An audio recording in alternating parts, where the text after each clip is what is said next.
like them actors? Good Will Hunting, Pulp Fiction, English Patient, Silver Linings Playbook, Kill Bill, all these beloved movies were made by Harvey Weinstein. The man on trial for rape, the man accused of predatory sexual abuse, assault, and coercion by more than 80 women. The man whose alleged actions launched the global Me Too movement. What do they call it? They call it Royale with cheese. Royale with cheese. That's right. Weinstein's power in Hollywood until very recently was nearly unmatched. He founded Miramax Films and produced 200-plus movies that won 81 Oscars. I don't think it could be underestimated to say how much of an impact Harvey Weinstein had over his 40-year career. If Weinstein is the monstrous serial abuser he's accused of being, can we, should we, still enjoy his movies? Can you separate the artist from the art? I think you can separate artists from their art, but I think that you can't watch it without acknowledging that the person who created that is responsible for some horrible things. Can you still enjoy the movies, knowing what we now know about Harvey Weinstein? Yes. No. Yes and no, I guess. Yeah, I don't really think about that he was behind them. Dr. April Alexander is a psychologist at the University of Denver who works with sex offenders and their victims. Some people can separate work from or art from life, and others can't. Actresses in Weinstein films are among his accusers. By not separating those two, is thinking about what are we communicating to survivors of these acts? That we don't believe them, that these individuals can go on and make more money off of their abuse. That's a question Hollywood filmmaker Trey Cartwright thinks about a lot. She teaches screenwriting at CU Denver. Because of Weinstein, her classes regularly discuss the bad behavior in Hollywood and the power of ethical movie fans. We certainly want to encourage everybody to be a responsible consumer, that if they don't feel like they can support somebody who has done terrible things in our world, then don't give them your money. That doesn't mean that I will not watch it. This young woman has a more nuanced take. She's a survivor of sexual assault.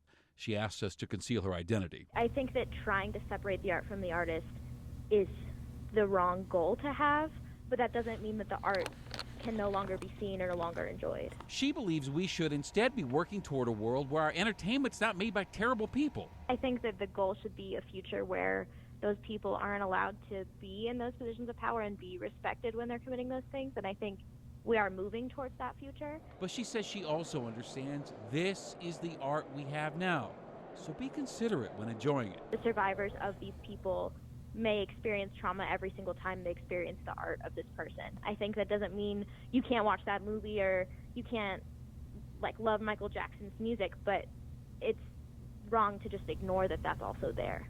She makes a good point. I mean, this is the art we have, and it is easier said than done to just quit the stuff made by the bad guys. I mean, Les Moonves is behind Friends.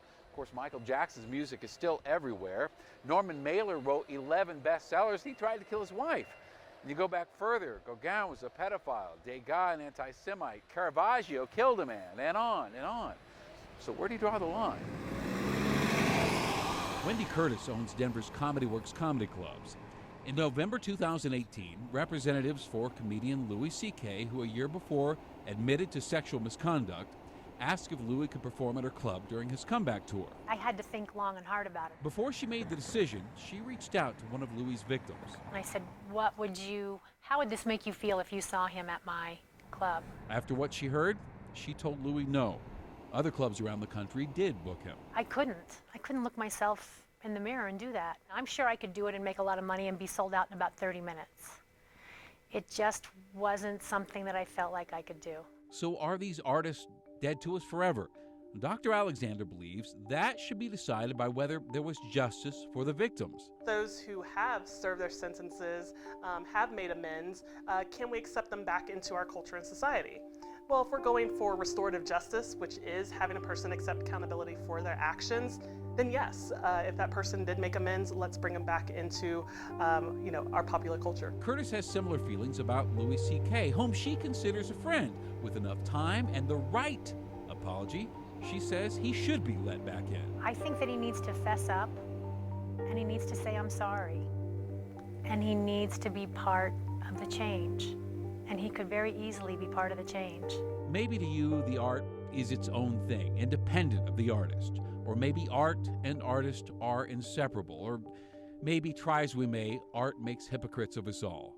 But for those who try to be ethical consumers, mindful of the victims, take heart. You are part of the change that's already happening. And a kinder, more aware society may be your masterpiece.